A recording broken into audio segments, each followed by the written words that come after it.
वह धन्यवाद का कटोरा जिस पर हम धन्यवाद करते हैं कि मसीह के लहू की सहभागिता नहीं। The cup of blessing which we bless, is it not the communion of the blood of Christ? The bread which we break, is it not the communion of the body of Christ? क्या वह मसीह की देह की सहभागिता नहीं जो रोटी हम तोड़ते हैं?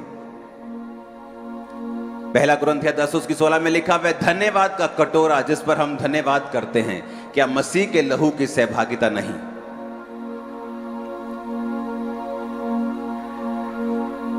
और इंग्लिश में लिखा है द कप ऑफ ब्लेसिंग।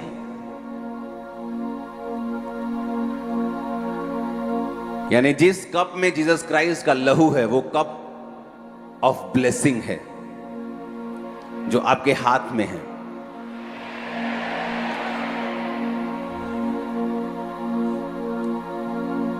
तो प्रभु भोज को लेने वाले लोग ऑलरेडी आज ब्लेस्ड हैं। जब आप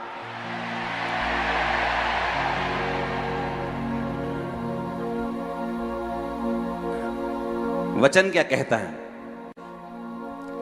वचन कहता है कि प्रकाशित वाक्य एक बाइबल की ऐसी पुस्तक है जिसको सिर्फ पढ़ने वाला अगर उसे कोई पढ़े तो परमेश्वर उसे ब्लेस करेंगे।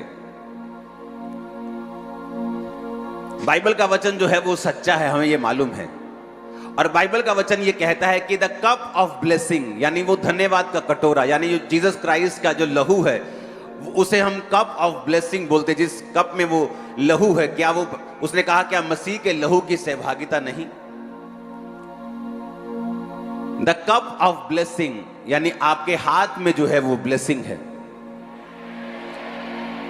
लेकिन इसमें एक घुमावदार बात यह है, उत्पत्ति 14 उसकी 19 आयत में लिखा, उसने अब्राम को यह आशीर्वाद दिया कि परम प्रधान ईश्वर की ओर से जो आकाश और पृथ्वी का अधिकारी है, तू धन्य हो।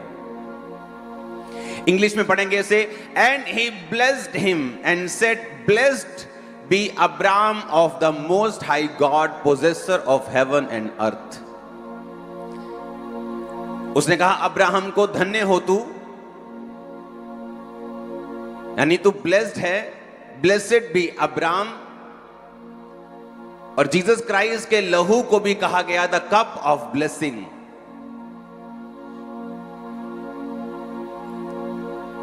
जब इस ब्लेसिंग शब्द को हम इब्रानी ओरिजिनल भाषा में पढ़ते हैं तो इस ब्लेसिंग का मतलब है, ब्लेस्ड का मतलब है, उस वर्ड को हम अपनी स्क्रीन के ऊपर देखेंगे।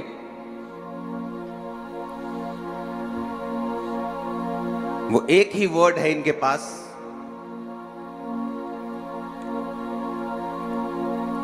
ग्रीक भाषा का 1288वां शब्द, जिसका मतलब है बाराक। वो स्क्रीन पे दिखाया जाएगा अभी आपको। बाराक का मतलब है इंप्लीकेशन टू ब्लेस गॉड, और लिखा वाइट का वर्स यानी उसके उल्टा ये है टू कर्स गॉड। यानी ये शब्द ऐसा था जो बाराक शब्द यूज किया गया कि ये ब्लेसिंग के लिए भी यूज किया जाता था और कर्स के लिए भी यूज किया जाता था। तो जब परमेश्वर ये कहता है द कप ऑफ ब्लेसिंग, कि वो कप, वो धन्यवाद का कटोरा, वो ब्लेसिंग का कटोरा जो तुम्हारे हाथ में है, जिस पर हम धन्यवाद करते हैं, क्या वो मसीह के लहू की सहभागिता नहीं है? अगर वो कप ऑफ ब्लेसिंग है तो वचन ये भी सिखाता है, पौलुस ये भी सिखाता है वचन में कि वो कप ऑफ कर्स भी हो सकता है। एक ही शब्द बाराक जब बोला जाता है तो उसे ब्लेसिंग देने के लिए भी बोला जाता है और उसे श्राप देने के लिए भी बोला जाता है। और इसीलिए पौलुस ने कहा, जब हम पहला कुरिन्थियों 11 उसकी 17 से 34 आयत को पढ़ते हैं, उसकी 26 आयत में लिखा, क्योंकि जब कभी तुम ये रोटी खाते और इस कटोरे में से पीते हो तो प्रभु की मृत्यु को जब तक वो ना आए तुम प्रचार करते हो। जो कोई अनुचित रीति से प्रभु की रोटी खाएगा और उसके कटोरे में से पिएगा, वह प्रभु की देह और लहू का अपराधी ठहरेगा। इसलिए मनुष्य अपने आप को जांच ले, इसी रीति से वो रोटी में से खाए और इस कटोरे में से पिए। क्योंकि जो खाते और पीते समय प्रभु की देह को नहीं पहचानेगा, वह खाने और पीने से अपने ऊपर दंड लाएगा। इसी कारण कलीसिया में बहुत से लोग कमजोर हो चुके हैं और बहुत से बीमार हो चुके हैं और बहुत से मर गए हैं, यानी सो गए हैं। यदि वो अपने आप को जांचते तो दंड ना पाते। अब पौलुस ने कहा ये कप ऑफ ब्लेसिंग जो है ये कप ऑफ कर्स भी बन सकता है। इसीलिए उसने कहा कलीसिया में बहुत से लोग बीमार हैं, कलीसिया में बहुत से लोग शारीरिक रूप से बीमार हैं, शारीरिक रूप से कमजोर हैं, फाइनेंशियली कमजोर हैं, अपनी लाइफ में वीक हैं, क्योंकि उन्होंने परमेश्वर की देह को एक स्नैक के रूप में या एक रीति रिवाज के रूप में खाया है। उन्होंने अपने आप को जांचा और परखा नहीं है उस देह को खाने से पहले। क्योंकि अगर परमेश्वर बराक बोल सकता है अब्राहम को आशीष देने के लिए, तो वही बराक वो कर्स देने के लिए भी बोलता है। और उसी तरह से जब ये कप ऑफ ब्लेसिंग आप ले रहे हो, ये कप ऑफ कर्स भी बन सकता है अगर परमेश्वर के वचन में लिखा, अगर तुम खाते और पीते समय प्रभु की देह को ना पहचानो। प्रभु की देह कौन है? मैं प्रभु की देह हूं, आप प्रभु की देह हैं। कोई प्रभु का मुंह है, कोई प्रभु का नाक है, कोई प्रभु का पांव है, कोई परमेश्वर का हाथ है, और अलग अलग हम अपना अपना परमेश्वर के द्वारा सौंपा गया काम कर रहे हैं।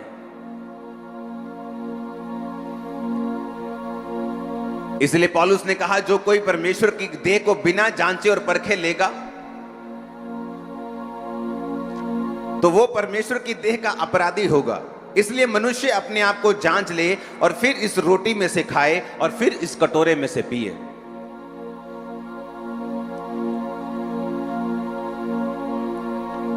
पुराने टाइम में कलीसिया में जब लोग ज्यादा आने लगे तो अमीर और गरीबों का ग्रुप बन गया। जो अमीर लोग थे वो अलग, जब प्रभु भोज होता था तो अपने घरों से खाना लेके आते थे। तो जो घरों से खाना आता था तो जो अमीर लोग होते थे वो गरीब लोगों को शामिल नहीं करते थे प्रभु भोज में, क्योंकि गरीबों का खाना थोड़ा सा सिंपल होता था और अमीर अपने तरीके का खाना लेके आते थे। और जब पौलुस को मालूम हुआ कि कलीसिया में गुटबंदी है, अमीर अलग खाते हैं और गरीब अलग खाते हैं, तो इसलिए उसने कहा कि तुम में से बहुत से इसलिए निर्बल हैं, रोगी हैं और प्रार्थनाओं का उत्तर नहीं पा रहे हैं। इसलिए जब पास्टर तुम पे प्रार्थना करता है तुम्हारे जीवन में काम नहीं होता, क्योंकि तुमने परमेश्वर की देह को जांचा और परखा नहीं और उसके बिना खाया है। इसीलिए तुम निर्बल हो, रोगी हो और बहुत से सो गए। इसलिए पौलुस ने कहा यदि तुम परमेश्वर के घर में आकर तुम गरीबों को लज्जित करना चाहते हो तो क्यों नहीं फिर तुम अपने घर में खा लिया करो। कलीसिया में आकर तुम गरीबों को क्यों शर्मिंदा करते हो? उसने उस कलीसिया की जो कमियां थी उन्हें जाहिर किया। आज जब काउंसलिंग होती है मंगलवार को, तो टीम आकर मुझे बताती है कि जितने लोग काउंसलिंग के लिए आते हैं 90% आदमी उनमें से प्रार्थना नहीं करते, जेंट्स लोग। और वचन क्या कहता है? अगर आज हम पीछे हैं उसका रीजन वचन में ना चलना है। अगर आज कोई चीज हमारी जिंदगी में है उसका मतलब हमने परमेश्वर की आज्ञाओं को समझा है और परमेश्वर के पीछे हम चले हैं। और अगर हम ऐसा करते रहेंगे वो चीजें बनी रहेंगी और परमेश्वर की आशीष उन पे बनी रहेगी।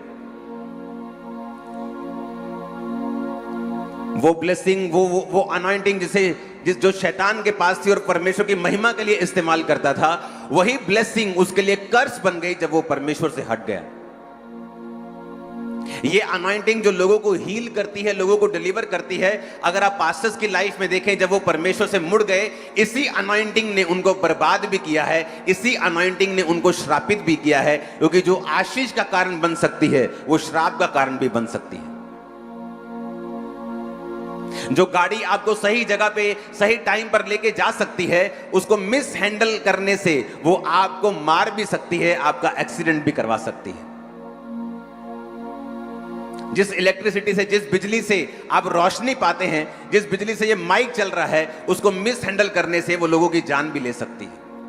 जो ब्लेसिंग है वो कर्स भी बन सकता है अगर उसको हैंडल अच्छे तरीके से ना किया जाए। इसलिए वचन कहता है कि कलीसिया में लोग बीमार होंगे और निर्बल होंगे, कमजोर होंगे, शारीरिक रूप से उनको बीमारियां होंगी, जब वो परमेश्वर की देह को बिना जांचे और परखे लेंगे। हालेलुया। बिना जांचे और परखने के लेने का मतलब यह है एक दूसरे को माफ ना करना, एक दूसरे की बातों को दिल में रखना, एक दूसरे को शर्मिंदा करना, एक दूसरे की चुगलियों को करना, एक दूसरे के पापों को उछालना, यह है जब आप परमेश्वर की देह के अपराधी होते हैं। हालेलुया।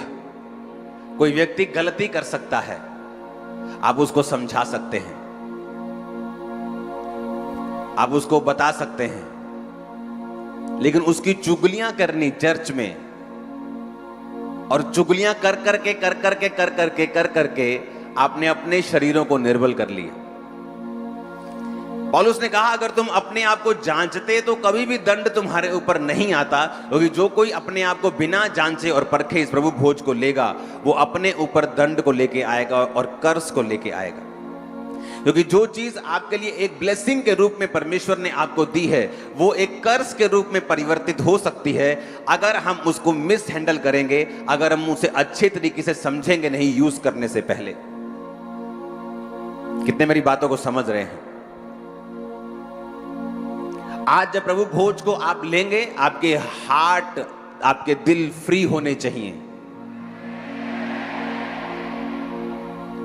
इसमें बोझ नहीं होना चाहिए, इसमें दुश्मनी नहीं होनी चाहिए, उसने मेरे साथ क्या किया यह नहीं होना चाहिए।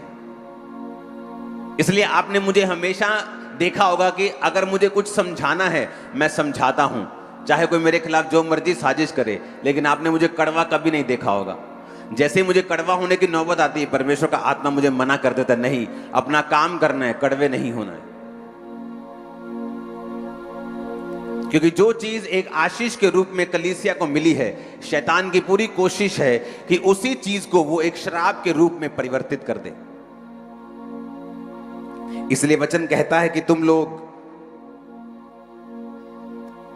बीमार हो, तुम लोग निर्बल हो, तुम लोग कमजोर हो, और बाइबल कहती परमेश्वर दंड देकर हमारी ताड़ना करता है ताकि हम संसार के साथ दोषी ना ठहरें।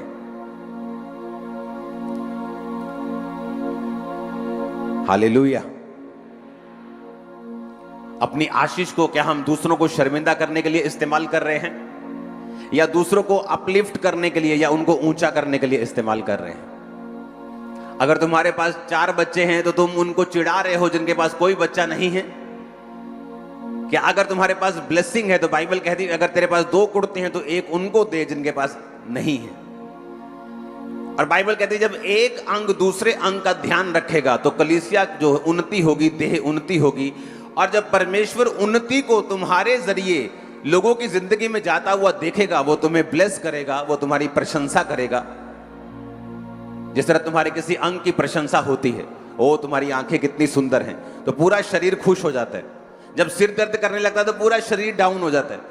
ऐसा नहीं होता कि बंदा बोले मेरा सिर दर्द कर रहा है, बाकी शरीर सारा आनंदित है। जब सिर दर्द कर रहा है पूरा शरीर दुखी है। जब एक अंग की बढ़ाई होती है पूरा शरीर उससे आनंदित होता है। आज जब काउंसलिंग के लिए लोग आते हैं तो वो बताते हैं, टीम बताती है कि 90% मर्द लोग प्रार्थना नहीं करते। और बाइबल क्या कहती है? घरों का अगुवा कौन है? आप जानते हैं आज घरों में व्यवस्था क्यों सही नहीं है? मोस्टली घरों में जो प्रॉब्लम है, जो व्यवस्था है, जो फाइनेंशियल व्यवस्था है, जो घरों की व्यवस्था है, वो वैसी नहीं है जैसी होनी चाहिए। आपको मालूम है रीजन क्या है? क्योंकि बाइबल कहती है कि आदमी को, बंदे को, मर्द को हेड ऑफ द फैमिली चुना गया है। बंदा फैमिली का हेड है, औरत का हेड है, बंदे का सिर प्रभु है। वो प्रभु से सुनेगा, आगे बताएगा और इस तरह से मैनेजमेंट काम करेगी।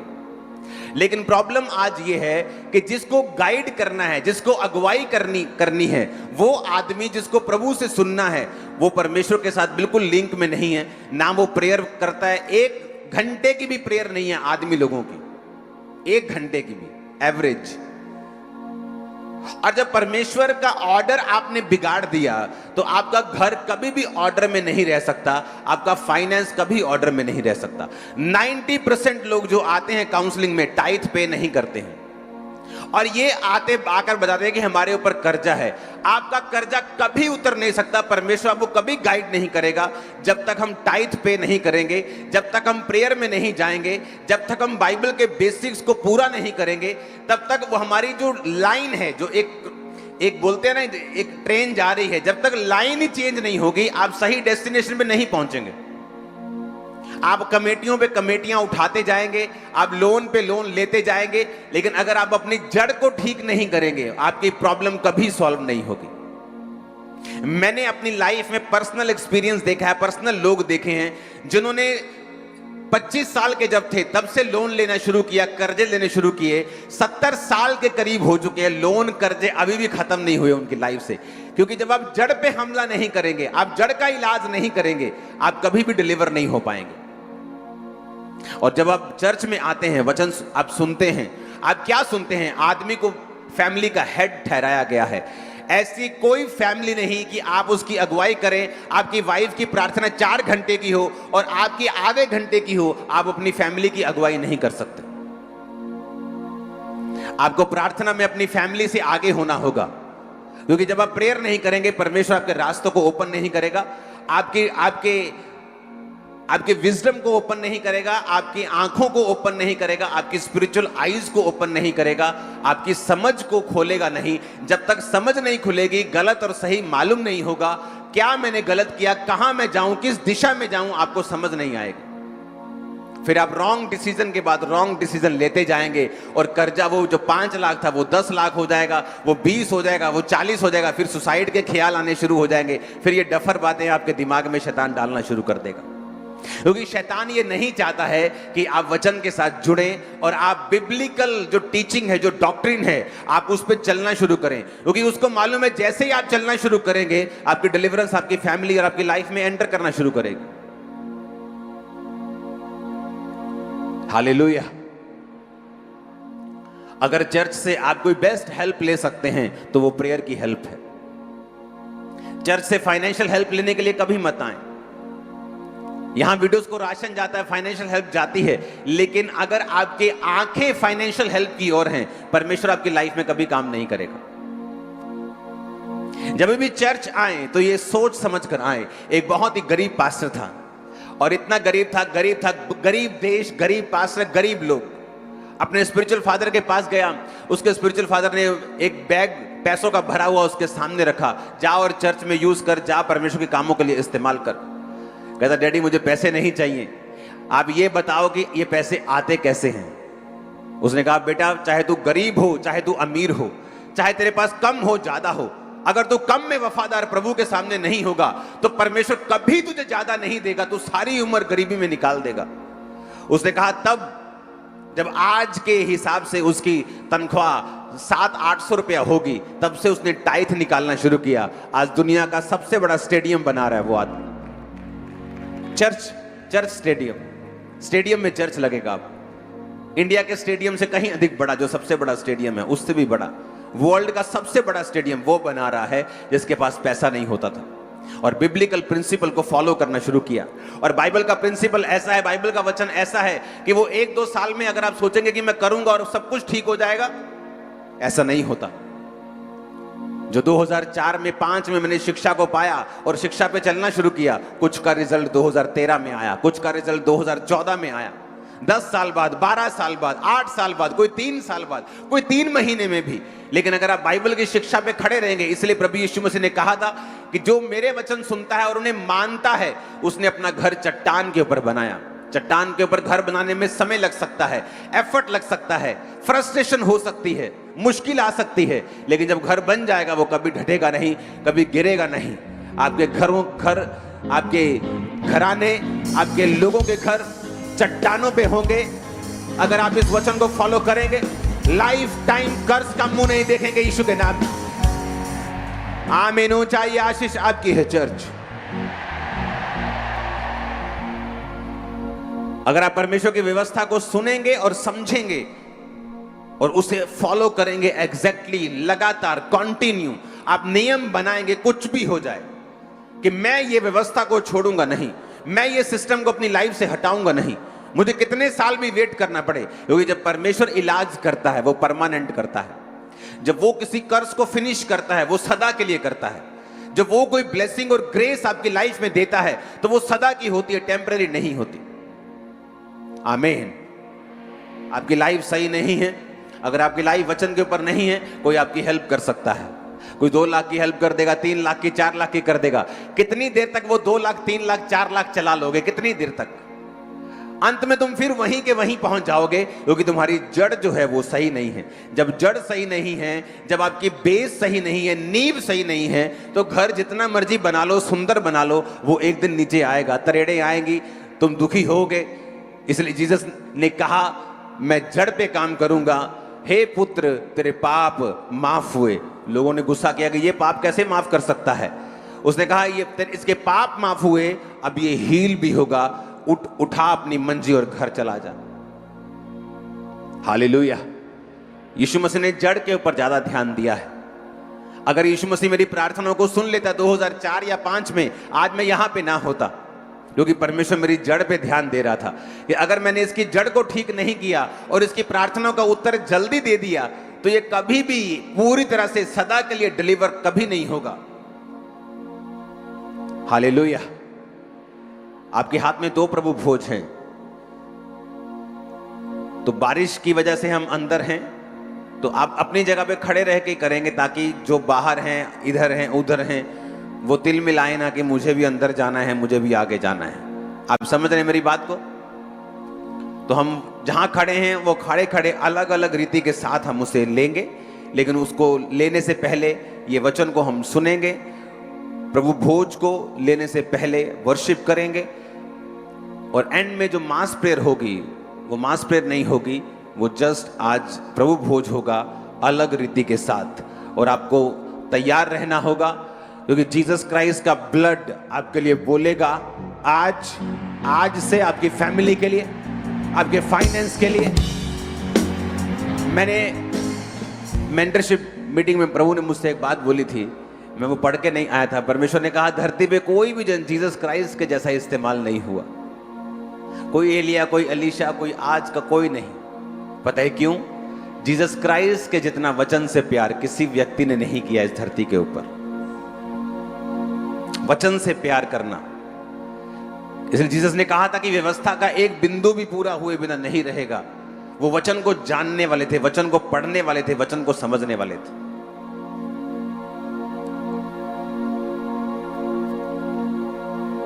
आज जो 90% औरतें काउंसलिंग के लिए आती हैं, इमोशनली फिट नहीं हैं। या तो उनको कोई किसी के साथ दुश्मनी है, या किसी के साथ नाराजगी है, या वो अपने हस्बैंड के अधीन नहीं है, या अपने बाप के अधीन नहीं है। जब आपकी बेसिक व्यवस्था बिगड़ी हुई है, जब आपका बेसिक बिगड़ा हुआ है, आप उस पर घर नहीं बना सकते। इम्पॉसिबल, भूल जाओ।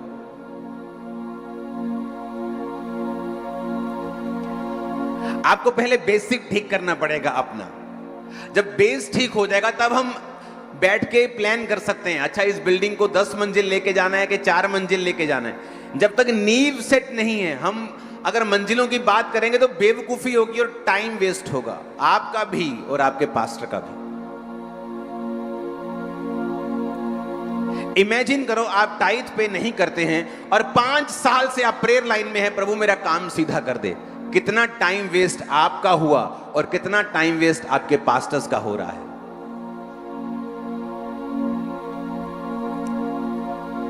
जो बाइबल की व्यवस्था है उसे परमेश्वर ने एक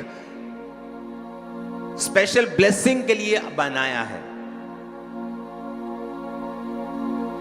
आज औरत घर में बंदे के अधीन कैसे रह सकती है जिसका बंधा अंधा है, आत्मा में गूंगा है, अंधा है, बहरा है? वो कैसे अपनी वाइफ को अपने अधीन रख सकता है जिसकी अपनी प्रेयर 15 मिनट की भी नहीं है? और जब तुम्हारी व्यवस्था ही घरों की बिगड़ी हुई है, तुम्हारे एंटीने हिले हुए हैं, तो फोटो तो टीवी पे आएगी नहीं, कभी भी नहीं आएगी। अगर फोटो टीवी पे क्लियर चाहिए, एंटीना बिल्कुल कनेक्ट चाहिए ऊपर, आपके एंटीना सबके बिगड़े हुए हैं, मैं आपको बता रहा हूं। मैं हैरान था, 90% काउंसलिंग वाले लोग टाइथ पे नहीं करते, 90% बंदे प्रार्थना नहीं करते, औरतें प्रार्थना करती हैं लेकिन अपने घरों में अधीनगी में नहीं है, डिस्टर्ब है इमोशनली, किसी ना किसी के साथ वो खाऊं खाऊं में, पंजाबी की कहते हो,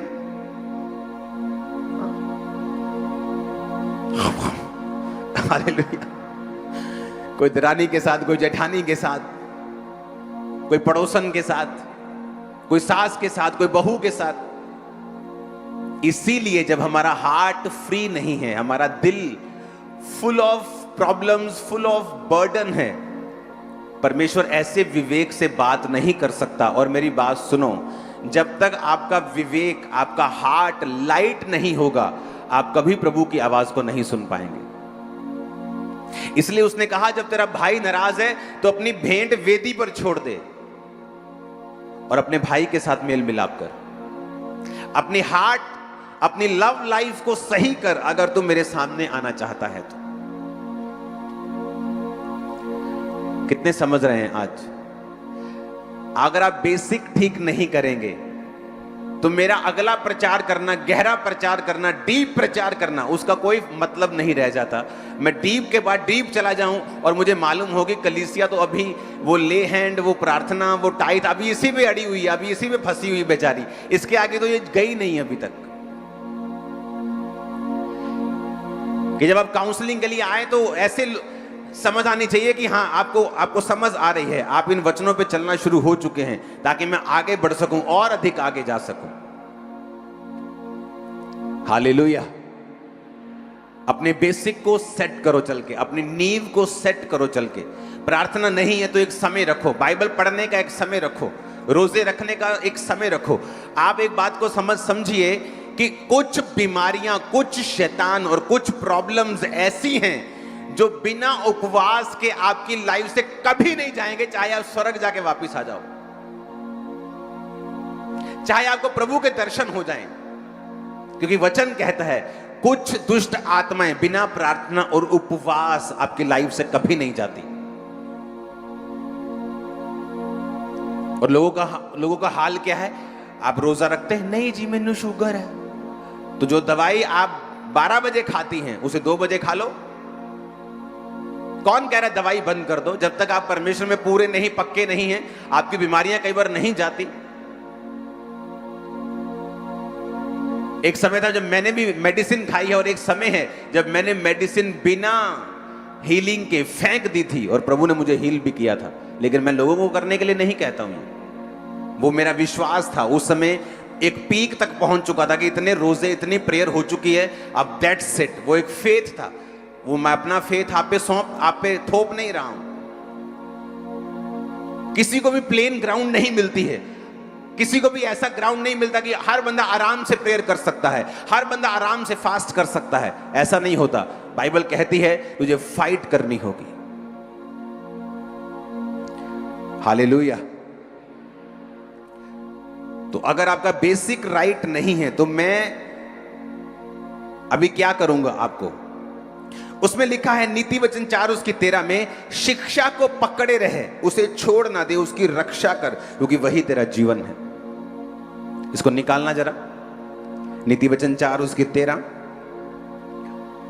नीति वचन 4 उसकी 13 आयत। अपने पड़ोसी को बोलो, शिक्षा को पकड़े रहे,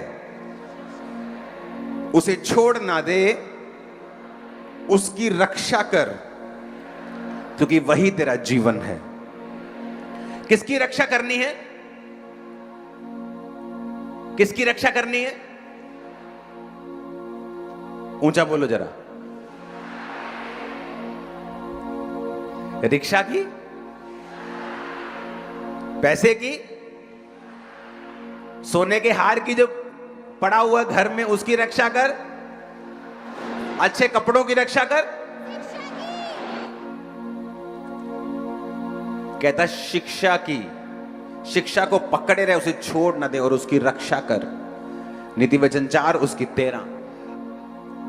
लेकिन शिक्षा की रक्षा कर, कैसे करते रक्षा? कभी आपने किसी महल के बाहर देखा है गार्ड लगे हुए, सिक्योरिटी गार्ड लगे हुए? हाँ, एयरपोर्ट पे गए हो कभी? कैसे करते रक्षा? अलर्ट होके, फुली रेडी। बॉर्डर पे कभी देखा है कैसे करते फौजी रक्षा? आराम से, चाय पीते पीते, सुबह 10 बजे उठ के, आलस डाल के। नो नो नो, जब तक आप मेंटली, फिजिकली, स्पिरिचुअली पूरी तरह से कमिटेड नहीं है रक्षा के लिए, आप रक्षा नहीं कर रहे हैं शिक्षक। उसने कहा रक्षा कर, उसे सिक्योर कर। रक्षा करने का मतलब है पूरी तरह से, जैसे फौजी रक्षा करता है अपने देश की, हर टाइम अलर्ट, हर टाइम मूवमेंट, हर टाइम कंधे के ऊपर बंदूक टंगी हुई, तोपें लगी हुई, हर टाइम। इस तरह कहता है रक्षा कर जो शिक्षा तुझे दी गई है। मैं आपको दावा करता हूं, जो शिक्षा आपने 6 महीने पहले सुनी, आप में से कोई बता दे मुझको आके कि 6 महीने पहले आपका ये वचन था, पिछले 3 महीने में ये वचन था, मैंने उसको फॉलो किया है और मेरी लाइफ में काम हुआ है। थोड़े लोग होंगे, क्योंकि हमने शिक्षा को सुना है, शिक्षा को अच्छा कहा है, लेकिन उसकी रक्षा नहीं की है। Take fast hold of instructions and let her not go. Keep her. कहता उसकी रक्षा कर, उसे छोड़ ना दे, क्योंकि वही तेरा जीवन है, वही तेरी लाइफ क्या है? वो शिक्षा जो तूने पाई वही तेरी लाइफ है। जो तू ढूंढ रहा है ना, तेरा वीजा, तेरी ब्लेसिंग, तेरी बरकत, तेरी वाइफ, तेरा हस्बैंड, जो तू ढूंढ रहा है इधर उधर, मत्थे मार रहा है, कमेटियां उठा रहा है, फाइनेंशियली मुश्किल हो रही, लोन उठा रहा है, उसने कहा शिक्षा को पकड़े रहे, वो तेरी लाइफ है। जिस दिन तू उसको सुरक्षित कर लेगा, तेरी लाइफ तेरे अंदर एंटर कर जाएगी। हालेलुया। जब हम सीरियसली क्राइस्ट के वर्ड को फॉलो करना शुरू कर देंगे और बिना तोड़े उस पर चलेंगे, हम कभी सेम नहीं रहेंगे। हालेलुया। अपने पड़ोसी को बोलो शिक्षा की रक्षा कर, क्योंकि वही तेरा जीवन है। फिर से बोलो शिक्षा की रक्षा कर, उसे पकड़े रहे, उसे छोड़ मत, क्योंकि वही तेरा जीवन है, क्योंकि वही तेरा जीवन है। आमीन बोलो जरा ऊंची आवाज में खड़का के। हालेलुया।